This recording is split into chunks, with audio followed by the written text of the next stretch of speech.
Durante 2013, México vivió cosas positivas y negativas en su vida política, económica y social. Algunos opinan que el Pacto por México fue lo mejor que sucedió en materia política, pues permitió la aprobación de reformas de gran calibre como la educativa y la de telecomunicaciones. También vale la pena resaltar que, de acuerdo con el Índice para una Vida Mejor, realizada por la Organización para la Cooperación y el Desarrollo Económico, aproximadamente el 85% de los mexicanos se sienten más satisfechos con su vida que el promedio de la población en otros países miembros de esa organización. Al margen de la violencia y corrupción, los mexicanos expresan satisfacción con la vida. ¿Qué cosas buenas han ocurrido en el país durante 2013? Bienvenidos a Periférico 1313 con Luis Carlos Ugalde y José Antonio Crespo. Muy buenas noches, soy Luis Carlos Ugalde, bienvenidos al último programa del año de Periférico 1313.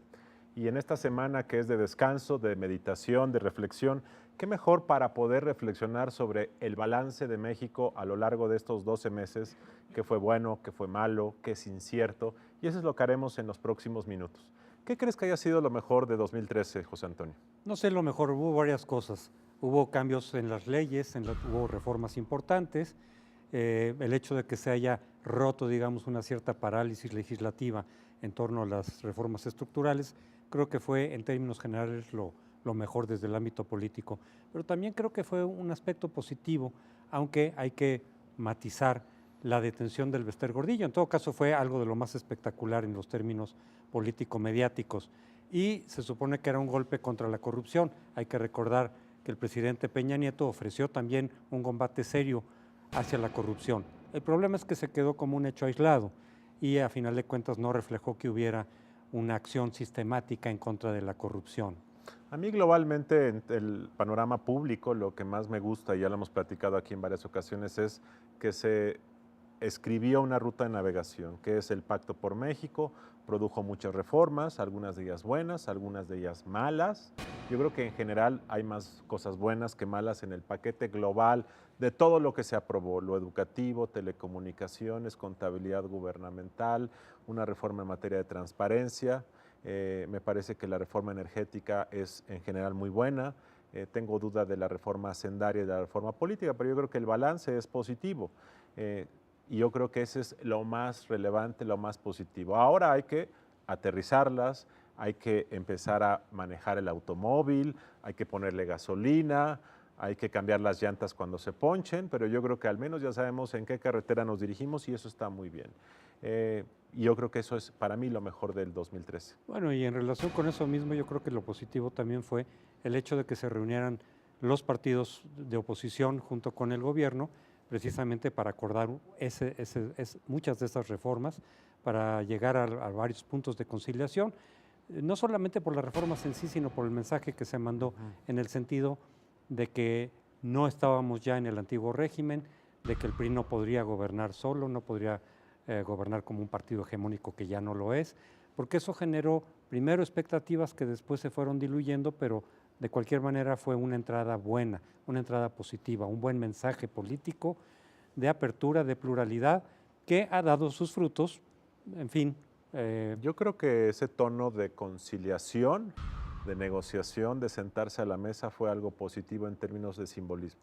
Ahora yo creo que el 2014, una vez que el Pacto por México, que en mi punto de vista ya ha concluido, y qué bueno que haya concluido, porque ha dado resultados, yo no creo que siga el Pacto por México, es mi opinión. Yo creo que ahora en 2014 vamos a regresar al mismo discurso antagónico, rijoso entre partidos, que no necesariamente es malo porque ayuda a poner en cuestionamiento lo que hacen los demás. Este año lo que vimos es a un PRI silencioso frente a sus opositores. Mientras PAN y PRD golpeaban al presidente y al PRI, el PRI silencioso. Yo creo que vamos a ver un partido más vociferante.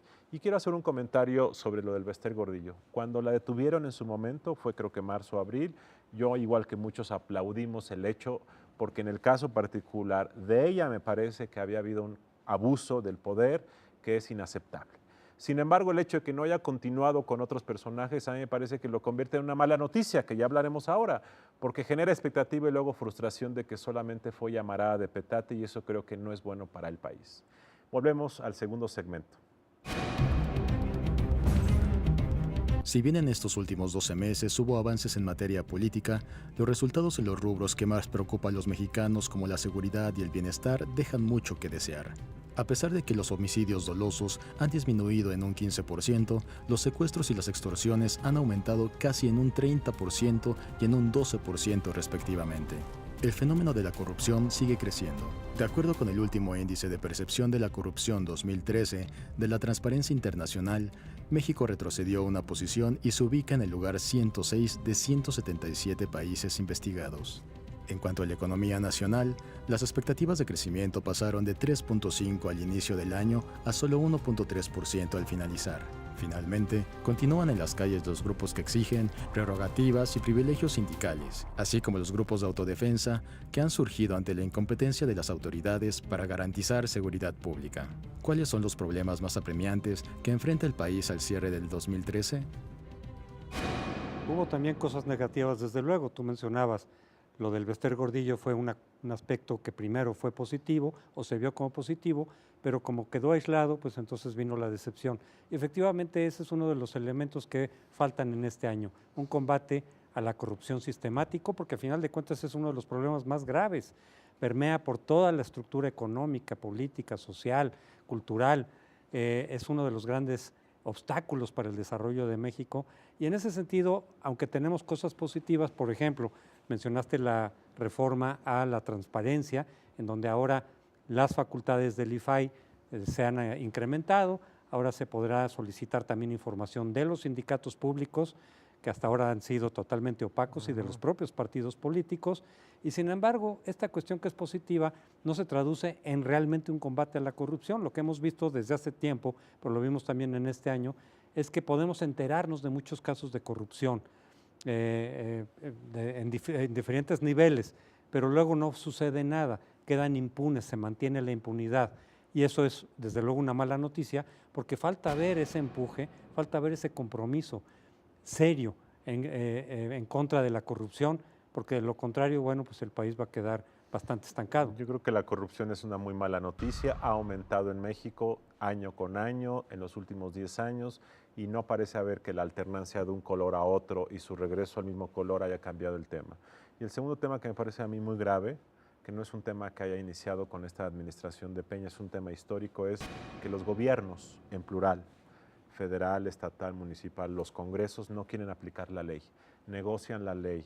Y lo único que hace moderno un país, José Antonio, es que se aplique la ley una y otra vez, sea en otoño, en invierno, con el partido rojo, verde, amarillo en el poder. Y esa situación no está haciendo. El primer año del gobierno de Peña Nieto nos trajo reformas en el papel. Muchos argumentan que no se aplicó la ley en algunos casos, como por ejemplo los maestros disidentes de Oaxaca, u otros casos porque el gobierno estaba construyendo el andamiaje para aprobar la reforma energética. Llega la hora de la verdad, pero a mí lo que me preocupa mucho es que uno de los aspectos más negativos es que la ley sigue siendo negociable, se sigue posponiendo, los gobernadores no la quieren aplicar, el Congreso se hace omiso, no quiere opinar nadie, y eso creo que es un problema que vivimos en 2013 de manera muy aguda.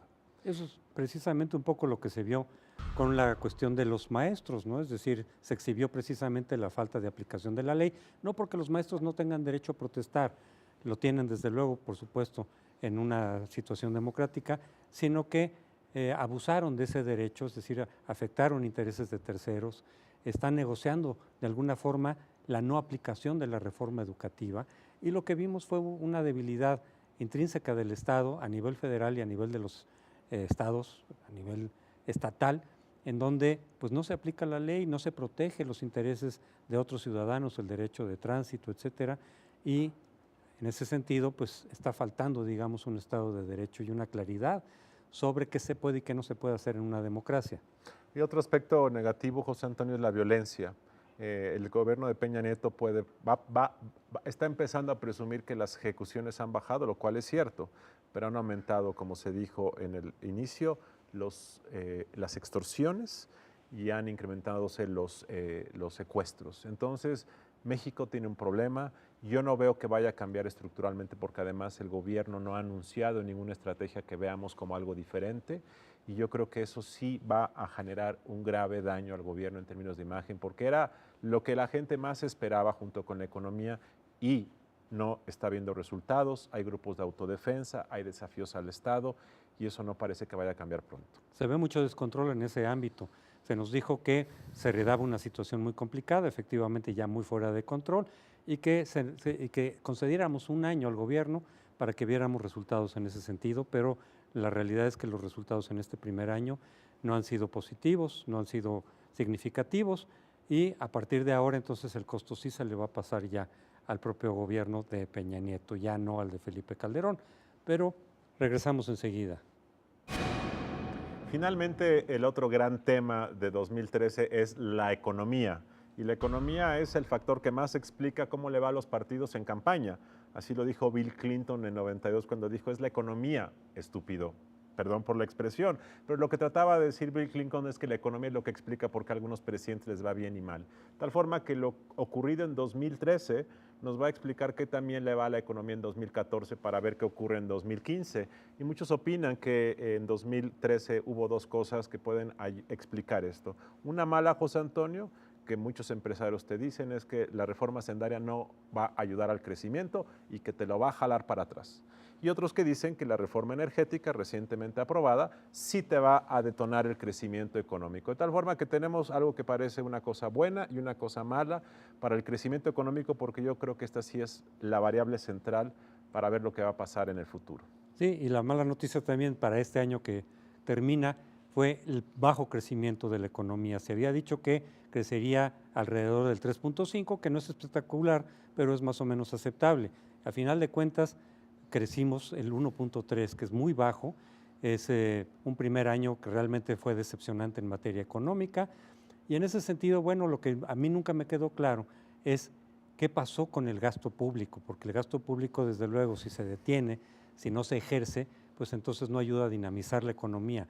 Y yo nunca vi una explicación muy clara de parte del secretario de Hacienda de por qué se estaba deteniendo el gasto público. Muchos consideraban que era un aspecto de estrategia, precisamente para centrarse y para lograr aceptación en la reforma energética o después de la reforma hacendaria.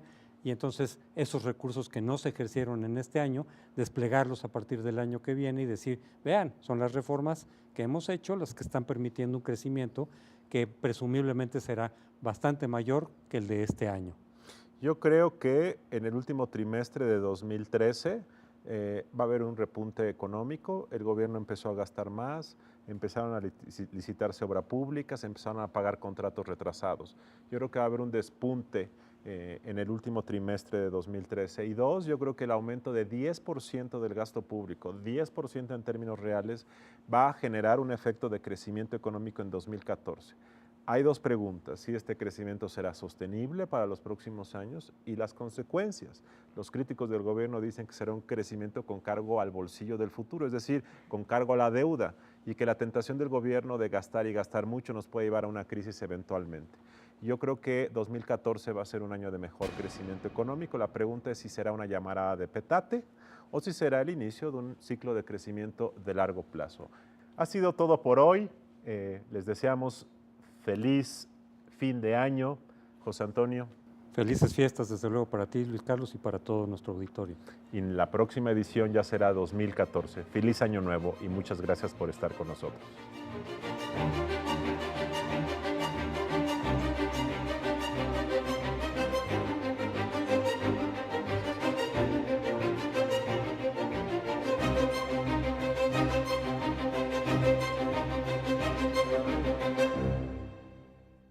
Después de haber atravesado el mercado bursátil por un año difícil, las perspectivas para este año deben ser mejores.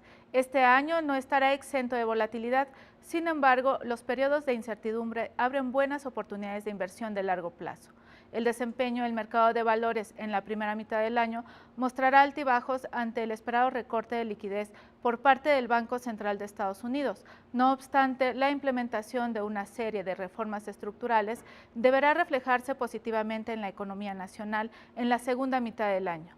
Si las expectativas son de un crecimiento del PIB de 4%, la utilidad operativa de las empresas que cotizan en bolsa deberá ser en promedio de 6%, lo cual colocaría el índice de precios y cotizaciones en 46.700 unidades.